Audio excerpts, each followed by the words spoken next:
Assalamualaikum warahmatullahi wabarakatuh. Di sini saya ingin menjelaskan atau mempresentasikan tentang pencemaran sungai yang berdampak kepada manusia. Tugas ini disusun oleh Muhammad Faris Firdaus dan Dika Madafikia. Pembahasan pertama adalah air. Pada hakikatnya, fungsi air merupakan suatu hal yang sangat penting bagi manusia dan makhluk hidup lainnya. Sehingga keberadaan sumber air harus tetap dijaga baik secara kuantitas maupun kualitas. Pencemaran air. Pencemaran air merupakan masuk atau dimasukkannya makhluk hidup, zat, energi, ataupun komponen lain dalam air. Pencemaran air pada dasarnya lebih banyak dilakukan oleh manusia. Namun berdasarkan Kementerian Lingkungan Hidup dan Kehutanan, pada tahun 2016 sebanyak 73,24% sungai di Indonesia tercemar berat. Lalu sungai.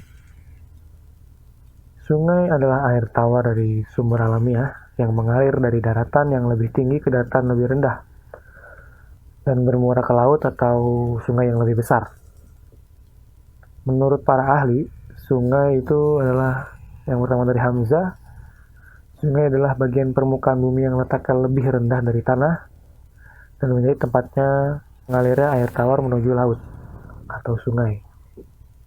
Sobirin, pengertian sungai ialah daerah tata air sungai yang terdapat mekanisme inflow ke sungai atau outflow ke air tanah.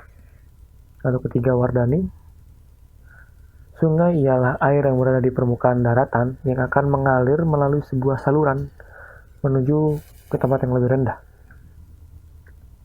Pencemaran sungai. Air sungai yang berasal dari mata air pada dasarnya mempunyai kualitas yang sangat baik. Namun saat proses pengalirannya, air tersebut menerima berbagai macam bahan pencemaran, baik berupa bahan alamiah ataupun hasil buangan manusia. Pada peraturan pemerintah nomor 82 tahun 2001, Peraturan Pemerintah nomor 82 tahun 2001 dijelaskan bahwa pencemaran air adalah masuknya atau dimasukkannya makhluk hidup zat, energi, atau komponen lain ke dalam air oleh kegiatan manusia sehingga kualitas air menurun sampai tingkat tertentu yang menyebabkan air tidak dapat berfungsi sesuai peruntukannya. Ya, kayak air sungai yang tergolong belum tercemar berkisaran 6,5 sampai 8 pH. Nah, itu seperti terlihat di gambar bahwa dia kalau semakin rendah dan semakin tinggi dari batas normal, itu berarti dia tercemar.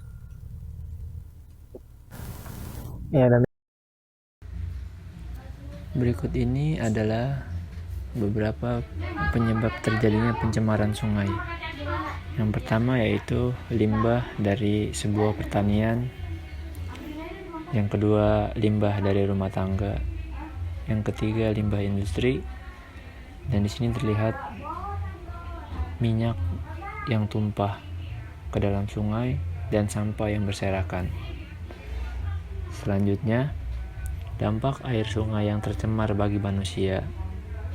Di sini kita lihat bagi masyarakat yang langsung memanfaatkan air sungai untuk kebutuhan sehari-hari, di mana jika air sungai tersebut sudah tercemar, maka menyebabkan penyakit kepada manusia. Terjadi beragam penyakit yang disebabkan oleh pencemaran air, dengan resiko yang terbilang cukup besar menyakit mereka yang memiliki sistem yang imun tubuhnya lemah.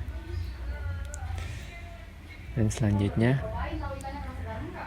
mungkin efek yang ditimbulkan tak terlihat secara langsung, namun bisa sangat membahayakan setelah dibiarkan terjadi untuk jangka panjang.